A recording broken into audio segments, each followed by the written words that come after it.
Christmas பண்டிகையொட்டி தேவாலயங்களில் நடந்த சிறப்பு பிரார்த்தனை, கடலூரில் சாலை விபத்தில் 9 பேர் உயிரிழப்பு உள்ளிட்ட செய்திகளை டாப் 5 தமிழ்நாடு பகுதியில் பார்க்கலாம்.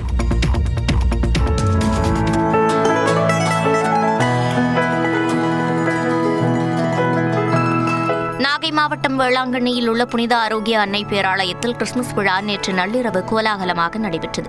கீழை நாடுகளில் லூர்து நகர் என்ற பெருமையுடன் அழைக்கப்படும் வேளாங்கண்ணியில் சிறப்பு திருப்பலி மற்றும் ஆராதனைகள் நடைபெற்றன. திருப்பலிகளின் நிறைவில் நள்ளிரவில் இயேசு பிறப்பை அறிவிக்கும் வகையில் பேராலய அதிபர் இருதயராஜ் குழந்தை இயேசு சொரூபத்தை பக்தர்களுக்கு காண்பித்தார். நம்மீது தங்கி வழி நடத்தி ஆசீர்வதிப்பாராக.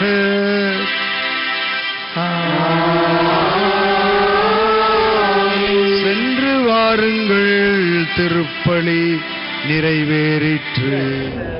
உலகமெங்கும் உங்களுக்கு மகிழ்ச்சியூட்டும் அமைதியை சொல்லுகிறோம் என்று சொன்ன வானதூதர்களின் வாக்குப்படி எல்லாம் சிறப்பாக அமைய வேண்டும் என்று நாங்கள் ஜெபித்திருக்கிறோம். புகழ்பெற்ற தூத்துக்குடி பனிமய மாதா ஆலயத்தில் கிறிஸ்துமஸ் கொண்டாட்டம் களை கட்டியது. குடும்பமாக தேவாலயத்திற்கு வந்த கிறிஸ்தவ மக்கள் சிறப்பு திருப்பலியில் பங்கேற்று பிரார்த்தனை செய்தனர். வெளி மாநிலங்கள் மற்றும் வெளிநாடுகளிலிருந்தும் ஏராளமானவர்கள் பங்கேற்றனர்.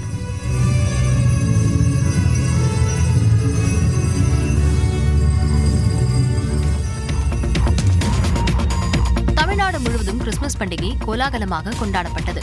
சென்னையை அடுத்த ஆவடியில் உள்ள புனித அந்தோணியார் திருத்தலத்தில் கூட்டு பிரார்த்தனை நடைபெற்றது. இதில் 1500க்கும் மேற்பட்டோர் மெழுகுவர்த்தி ஏந்தி இறைவனை வழிபட்டனர். திருச்சி பாலக்கரையில் உள்ள சகாயமாதா பேராலயத்திலும் சிறப்பு திருப்பலி நடைபெற்றது. பெரம்பலூர் பழைய பேருந்து நிலையத்தில் உள்ள புனித பனிமய மாதா ஆலயத்தில் வானவேடிக்கையுடன் கிறிஸ்துமஸ் கொண்டாடப்பட்டது. வேலூரில் உள்ள விண்ணேற்பு அன்னை ஆலயத்திலும் நள்ளிரவில் கூட்டு பிரார்த்தனை நடைபெற்றது.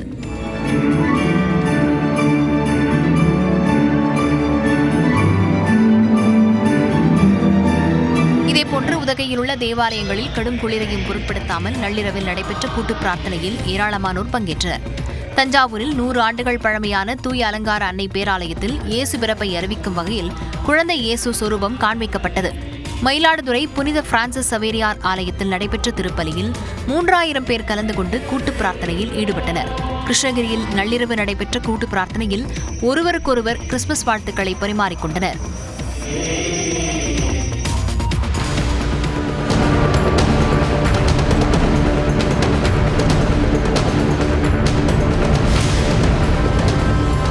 கடலூர் மாவட்டம் திட்டக்குடி அருகே அடுத்தடுத்து 2 கார்கள் மீது அரசு பேருந்து மோதிய கோர விபத்தில் 4 பெண்கள் உட்பட 9 பேர் பரிதாபமாக உயிரிழந்தனர். திருச்சியில் இருந்து சென்னை நோக்கி தேசிய நெடுஞ்சாலையில் அரசு பேருந்து வந்து கொண்டிருந்தது.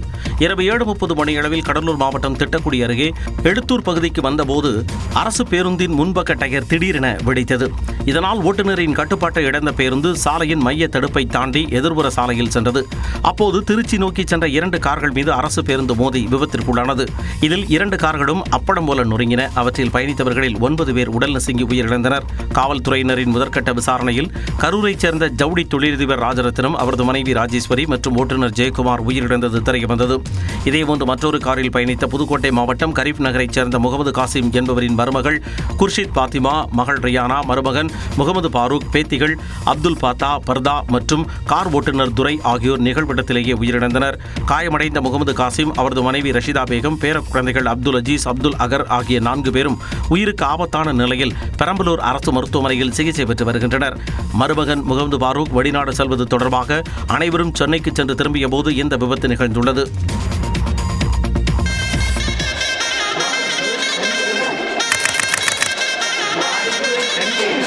தமிழக இளம் விளையாட்டு வீரர்களுடன் கலந்துரையாடிய முதலமைச்சர் மு.க. ஸ்டாலின் தனது பசுமையான நினைவுகளை பகிர்ந்து கொண்டார். அந்த வகையில் தனக்கு பிடித்தமான கிரிக்கெட் வீரர்களை பட்டியலிட்டார். கிரிக்கெட்டை பொறுத்த வரைக்கும் கபில் தேவ் எனக்கு ரொம்ப பிடிக்கும். ஏன்னா அவர் சாதாரண குடும்பத்தில் பிறந்து படிப்படியாக வளர்ந்து முன்னுக்கு வந்தவர். அவர் அது மட்டும் இல்லாமல் இந்தியாவுக்கே வேர்ல்டு கப்பை வாங்கி கொடுத்த முதல் ஒரு கேப்டனாக இருந்தவர் கபில் தேவ். அதனால் ரொம்ப பிடிக்கும் எனக்கு. அதுக்கப்புறம் கவாஸ்கர், அது தொடர்ந்து டெண்டுல்கர், தோனியிடம் பிடித்த குணாதிசயங்களையும் குறிப்பிட்டார். தோனியுடைய கேப்டன்ஷிப் ரொம்ப பிடிக்கும். காரணம் ரொம்ப ஸ்மைலாக, ஸ்வீட்டாக, ஸ்மார்ட்டாக, சைலண்டாக, எந்த வித டென்ஷன் ஆகாமல் அவர் கேப்டன்ஷிப் பண்ணுறாரு. அது ரொம்ப பிடிக்கும். தந்தையுடன் கிரிக்கெட் விளையாடிய அனுபவத்தை முதலமைச்சர் நினைவு கூர்ந்தார். ஸ்கூலில் படிச்சுட்டு இருக்கும்போது ஸ்ட்ரீட்டில் கிரிக்கெட் விளையாண்டுருக்கோம். எங்கள் ஃபாதரே வந்து கிரிக்கெட் விளையாண்டுருக்காரு தலைவர். அவருக்கு நம்ம போலிங்லாம் போட்டிருக்கேன். நான் வந்து போலர். எனக்கு அதில் ஆஃப் ஸ்பின் தான் நல்லா போடுவேன் நான்.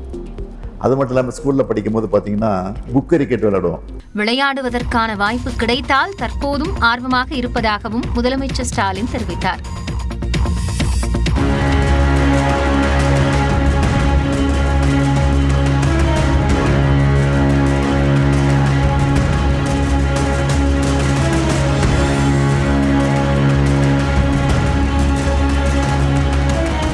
சேலம் அருகே ஷோரூம் கண்ணாடியை உடைத்துக் கொண்டு கார் சாலையில் தாறுமாறாக ஓடிய காட்சிகள் தான் இவை.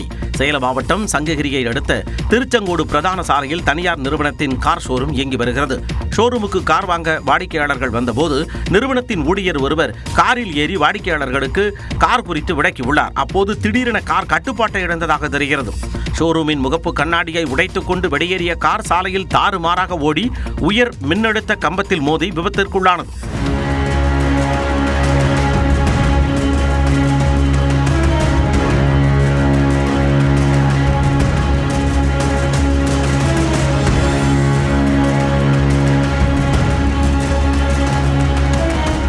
சம்பவம் தொடர்பாக தகவல் அறிந்து வந்த மின்வாரிய ஊழியர்கள் அப்பகுதியில் மின்சாரத்தை துண்டித்து உயர் மின்னழுத்த கோபுரத்தை சீர் செய்யும் பணியில் ஈடுபட்டனர்.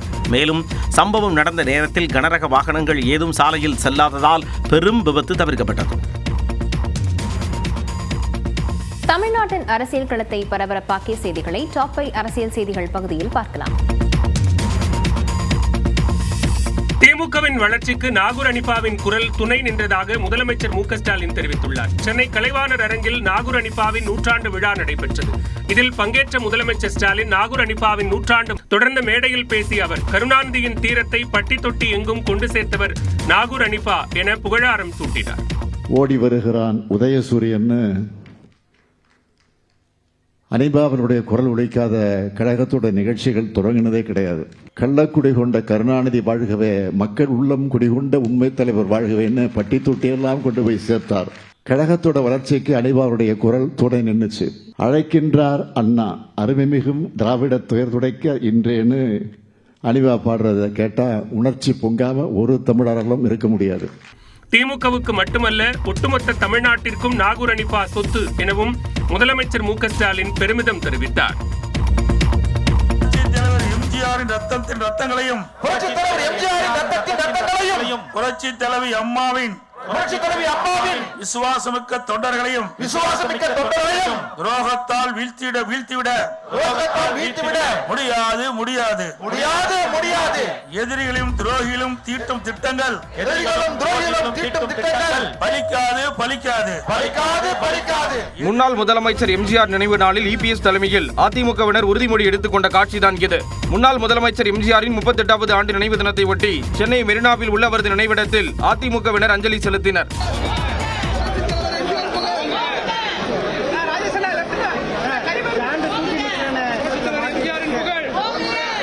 அதேபோல் ஈரோட்டில் முன்னாள் முதலமைச்சர்கள் எம்ஜிஆர் மற்றும் ஜெயலலிதா சிலைகளுக்கு மாலை அணிவித்து அமைச்சர் முத்துசாமி மரியாதை செலுத்தினார். தொடர்ந்து செய்தியாளர்களை சந்தித்தவர் எம்ஜிஆர் ஜெயலலிதா சிலைக்கு மாலை அணிவித்த காரணத்தை தெரிவித்தார்.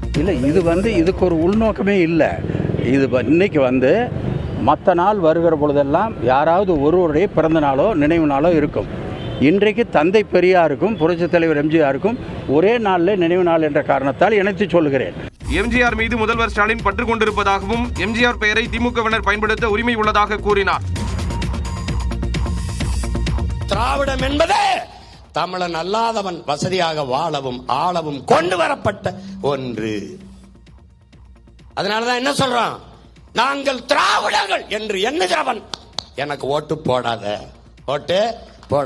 நாம் தமிழர் கட்சி தலைமை ஒருங்கிணைப்பாளர் சீமான் விடுத்த வேண்டுகோள்தான் இது.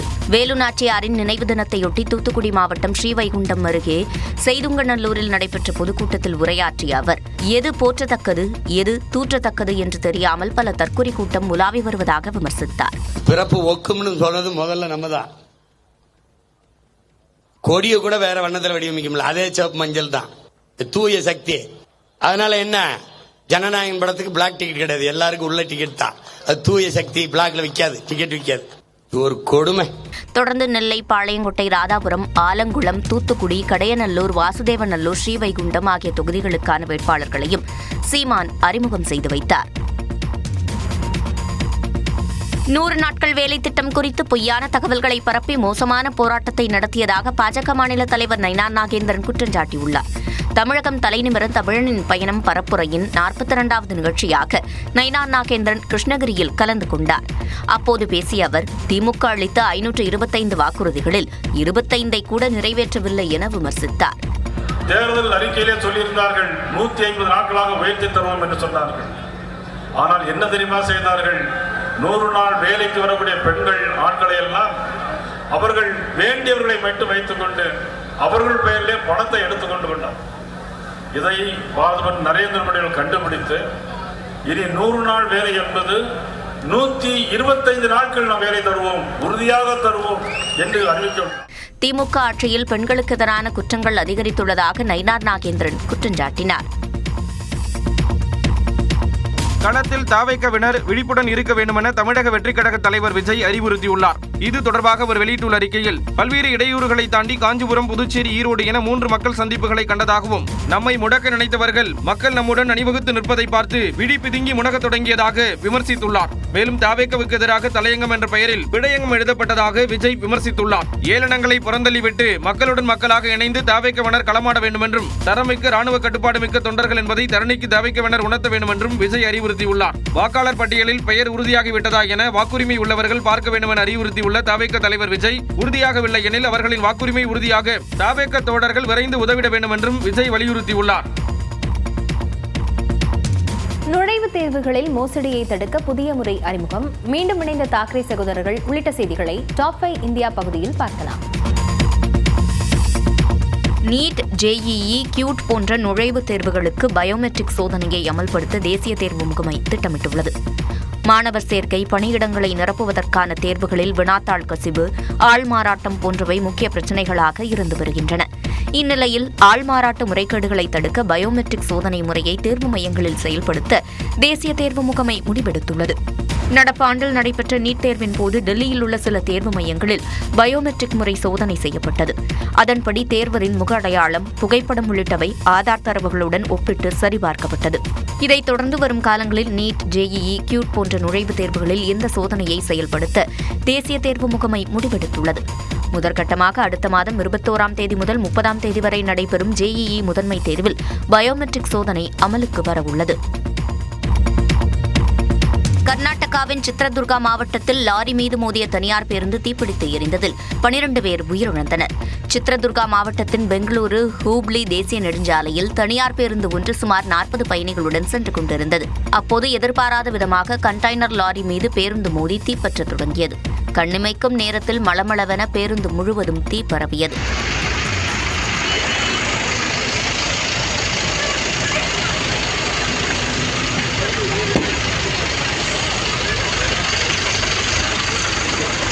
இதில் தூக்கத்திலேயே 12 பேர் உடல் கருகி உயிரிழந்தனர். தீக்காயங்களுடன் சுமார் 20 பேர் மருத்துவமனையில் அவசர சிகிச்சை பிரிவில் அனுமதிக்கப்பட்டுள்ளதால் உயிரிழப்பு மேலும் அதிகரிக்கும் என அஞ்சப்படுகிறது.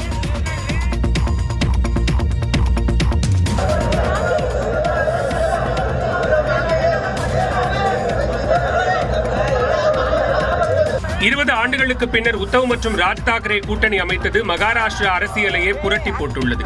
சிவசேனா கட்சி உருவாக்கிய பால் தாக்கரேவின் சகோதரர் ஸ்ரீகாந்த் தாக்கரேவின் மகன் ராஜ் தாக்கரே. கடந்த 2006ஆம் ஆண்டு சிவசேனா கட்சியின் பால் தாக்கரேவின் மகன் உத்தவ் தாக்கரேவுக்கும் ராஜ் தாக்கரேவுக்கும் இடையே உரசல் ஏற்பட்டது. இதனால் சிவசேனாவை விட்டு விலகி மகாராஷ்டிர நவநிர்மாண் கட்சியை ராஜ் தாக்கரே தொடங்கினார். கட்சிகள் பிளவுபட்டதால் இருதரப்புக்கும் வெற்றி வாய்ப்பு மங்கியது. அண்மையில் நடந்த உள்ளாட்சி தேர்தலிலும் தோல்வியை தழுவினர். இதனிடையே ஏறத்தாழ 20 ஆண்டுகளுக்கு பின்னர் உத்தவ் மற்றும் ராஜ் தாக்கரே அண்மையில் நடந்த மராத்தி விழாவில் ஒன்றாக தோன்றினர். இந்நிலையில் அடுத்த ஆண்டு நடைபெறும் மும்பை மாநகராட்சி தேர்தலில் இணைந்து போட்டியிட உள்ளதாக தாக்கரே சகோதரர்கள் அறிவித்துள்ளனர். பாஜகவை வீழ்த்த இருதரப்பும் இணைந்துள்ளனர். இதுகுறித்து பேசிய உத்தவ் தாக்கரேவின் மகன் ஆதித்ய தாக்கரே, மகாராஷ்டிர மண்ணுக்காக போராடும் அனைவருக்கும் தாக்கரே சகோதரர்கள் இணைந்தது மிக பெரும் நன்னாளாக அமையும் என்றார்.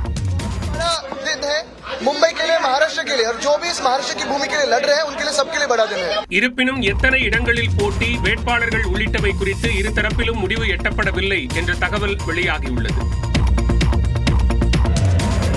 நாடு முழுவதும் கிறிஸ்துமஸ் பண்டிகை கோலாகலமாக கொண்டாடப்பட்டு வருகிறது. தலைநகர் டெல்லியில் உள்ள புனித இதய கத்தீட்ரல் தேவாலயத்தில் குழந்தை இயேசுவை தொட்டிலில் அமர்த்தும் நிகழ்ச்சி அனைவரின் கவனத்தையும் ஈர்த்தது. நூற்றுக்கணக்கான கிறிஸ்தவர்கள் மெழுகுவர்த்தி ஏற்றி பிரார்த்தனையில் ஈடுபட்டனர்.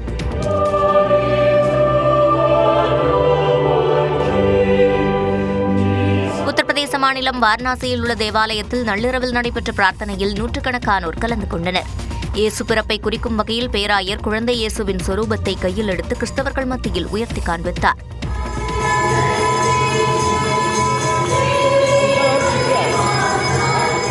கேரள மாநிலம் எர்ணாகுளத்தில் உள்ள புனித பிரான்சிஸ் அசிசி தேவாலயத்தில் நள்ளிரவில் நடைபெற்ற பிரார்த்தனையில் திரளான கிறிஸ்தவர்கள் கலந்து கொண்டனர். தெலங்கானா மாநிலம் செகந்திராபாத்தில் உள்ள மேரி பெசிலிக்கா தேவாலயத்தில் நடந்த பிரார்த்தனையில் இயேசு கிறிஸ்துவின் பிறப்பு பாடல் பாடி வழிபட்டனர்.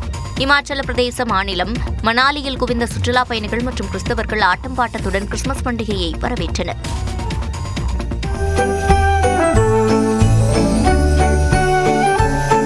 கோவா தலைநகர் பனாஜியில் மேரி இமாக்லேட் தேவாலயம் முழுவதும் வண்ண விளக்குகளால் அலங்கரிக்கப்பட்டிருந்தது.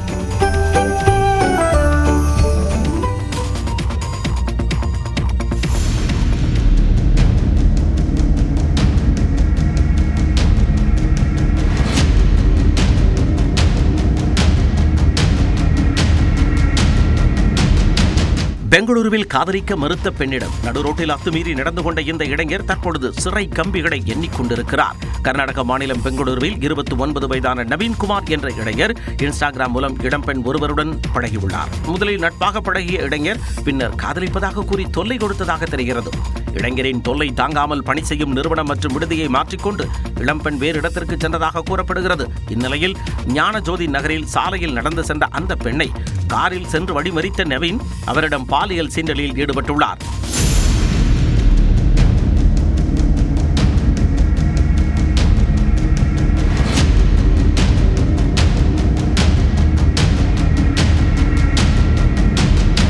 இது தொடர்பாக ஞானபாரதி காவல் நிலையத்தில் இளம்பெண் புகார் அளித்த நிலையில் நவீன்குமாரை காவலர்கள் கைது செய்தனர்.